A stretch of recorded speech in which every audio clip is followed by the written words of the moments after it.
Hey guys, today I want to show you the Blood DPS rotation for patch 3.3.3.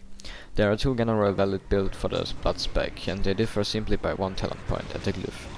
Glyph of DarkDeath build is 51-0-20, which you're gonna see in the movie, and Glyph of Disease build, which is 51-0-20. These are your two main builds, and we will discuss later the difference between them and how to decide what is right for you. In the blood tree you will have 4 points to play with.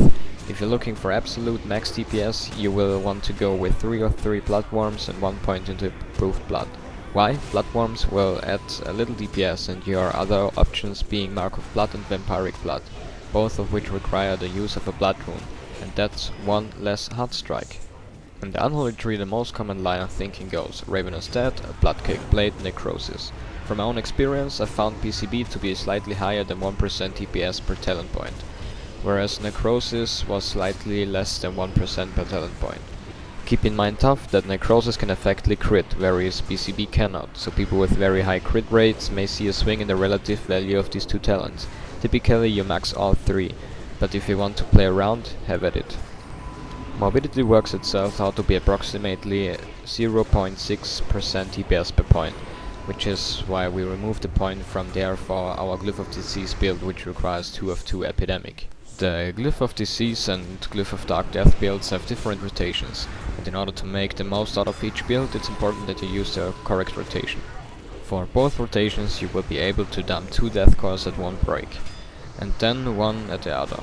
This depends on whether you start a fight with RP or not. It's not important where your particular phase falls, and so we will just represent it with dump.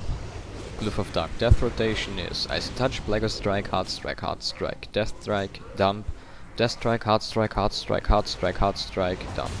Beginning with DarkDeath, as it is the easier of the two. On a pull to minimize your wasted global cooldowns during your dump phase, you can cast Horn of Winter and raise your ghoul. The Glyph of Disease rotation is made up for 2 distinct parts. There is your open phase 1 and the repeated phase 2.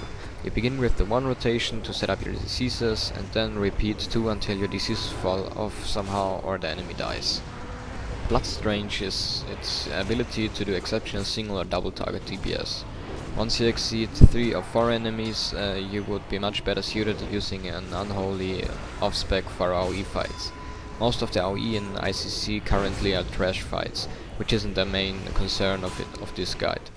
In general, for AoE you want to spread your diseases and use Blood Boil. As blood generates large amounts of death runes, especially the Glyph of Disease spec, you will be able to cast a tremendous amount of Blood Boils.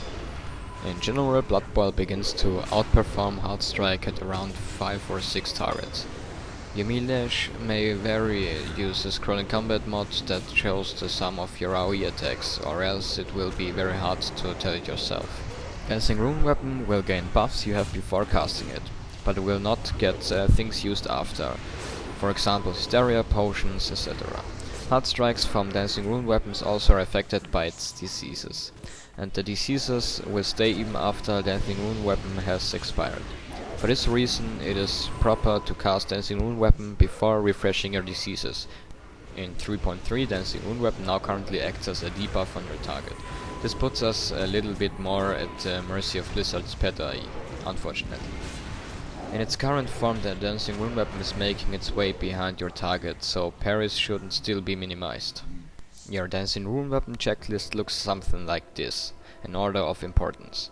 Bloodlust Heroism, Hysteria, Unuse Your Trinkets or Trinket procs, Empowered Rune Weapon, Potion of Speed. Hitting all of those criteria will maximize your Dancing Rune Weapon's DPS, very important to maximize your own DPS. Obviously, you can't always meet every criteria, some are out of your control. You always want to wait for Hysteria if you think the fight will last long enough to do so, and you especially have to make sure your diseases are up and death runes are ready. If you have unused trinkets, you want to be sure to use them before popping Dancing Rune Weapon as well. Rarely will you be able to use Empowered Rune Weapon twice in one fight. So thanks for watching, and don't forget to rate, comment and subscribe.